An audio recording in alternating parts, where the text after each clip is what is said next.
Details మరికొన్ని రోజుల్లో assembly ఎన్నికలు జరగనున్న వేళ బీహార్లో ఉగ్ర కలకలం రేగింది. ఇక బీహార్లోకి ముగ్గురు జైష్ ఈ మహమ్మద్ ఉగ్రవాదులు చొరబడినట్లుగా నిఘా వర్గాల నుంచి సమాచారం అందింది. దీంతో బీహార్ వ్యాప్తంగా కూడా పోలీసులు హై అలర్ట్ ప్రకటించారు.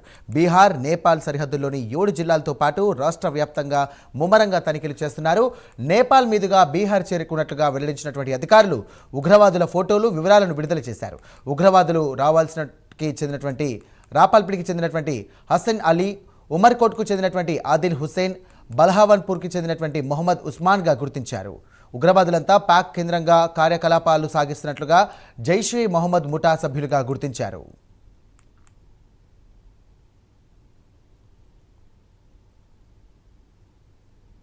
రైట్, దీనికి సంబంధించి మరిన్ని డీటెయిల్స్ మా నేషనల్ బ్యూరో చీఫ్ కళా అందిస్తారు. కళా, చెప్పండి, మరికొన్ని రోజుల్లో కూడా అసెంబ్లీ సమావేశాలు ప్రారంభమవుతున్నటువంటి తరుణంలో కూడా చూసుకున్నట్టయితే రీసెంట్గా ఆపరేషన్ సింధులో భాగంగా ఉగ్రవాదులను ఏరివేసేటువంటి ప్రయత్నం కూడా చేసింది. అలాగే దాన్ని విజయం సాధించడం, మళ్ళీ ఉగ్రమూకలు కూడా బీహార్ రాష్ట్రంలో ఉన్నట్లుగా గుర్తించారు. సమాచారం అందింది. దీన్ని ఏ విధంగా చూడొచ్చు? ప్రస్తుతం సైనిక బలగాలు సంబంధించినటువంటి అధికారులు ఏమంటున్నారు? సాయి, దాదాపు ఏదైతే మనకు ఒక బ్రేకింగ్ న్యూస్ అని చెప్పవచ్చు. నిన్న అర్ధరాత్రి ఇండియా పాకిస్తాన్ ఏదైతే నియంత్రణ రేఖకు దాటి ఉగ్రవాదులు వస్తున్నటువంటి నేపథ్యంలో ఒక్కసారిగా కూడా పోలీసులు అంటే భారత సైన్యం కూడా వారిని అంటే ఏదైతే ఇండియా పాకిస్తాన్ కి సంబంధించిన నియంత్రణ రేఖ వద్ద కూడా ఎదురు కాల్పుల్లో 2 ఉగ్రవాదులను కూడా చంపారు. అయితే ముఖ్యంగా కొద్దిసేపటి క్రితము బీహార్ మనకు తర్వాత నేపాల్ కి సంబంధించినటువంటి ఏదైతే నియంత్రణ రేఖకు సంబంధించినటువంటిది 729 కిలోమీటర్ల నియంత్రణ రేఖ బీహార్ నుంచి మనకు నేపాల్ ఈ సరిహద్దున ఉంటుంది. దాదాపు 7 జిల్లాలకు అటాచ్డ్ గా ఉండేటటువంటి ప్రాంతం గుండా అక్కడి నుంచి 3 ఉగ్రవాదులు పాకిస్తాన్ కి సంబంధించినటువంటి వ్యక్తులు చొరబడ్డారు అన్నటువంటి ఇంటెలిజెన్స్ సమాచారంతో ఒక్కసారిగా కూడా రాష్ట్రమంతా కూడా అలర్ట్ అయిందని చెప్పవచ్చు. వీరికి సంబంధించినటువంటి ఫోటోలు తర్వాత పూర్తి సమాచారాన్ని కూడా ఇక్కడ వెల్లడించడం జరిగింది. ఇక్కడ హుసేన్ అలీ రావల్పిండి నివాసి, తర్వాత ఆదిల్ హుసేన్ ఉమర్కోట్ నివాసి, తర్వాత మహమ్మద్ హుసేన్ ఇక్కడ బహల్పూర్ నివాసి. వీరు ఉగ్రవాదులు.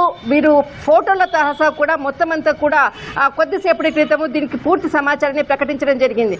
ఒకవైపు ఏదైతే 7 జిల్లాల గుండా నేపాల్ తర్వాత మనకు బీహార్కి ఇండియాకి సంబంధించినటువంటి ఏదైతే 729 కిలోమీటర్ల మేర ఉందో ఆ 7 జిల్లాల్లో రాహుల్ గాంధీ ఏదైతే అక్కడ పాదయాత్ర చేపడుతున్నారు, కొద్దిసేపట్లో ఆ ప్రాంతంలో కూడా వెళ్తున్నారు. అయితే దాదాపు కొన్ని రోజుల నుంచి కూడా అక్కడ బీహార్ అసెంబ్లీ ఎన్నికలు ఒకవైపు జరుగుతుంది. అందరూ కూడా అటు మన తెలంగాణ నుంచి కూడా చాలా మంది అంటే నాయకులు వెళ్లారు. తర్వాత సీఎం రేవంత్ రెడ్డి కూడా దాదాపు 2 రోజుల క్రితం వెళ్లారు.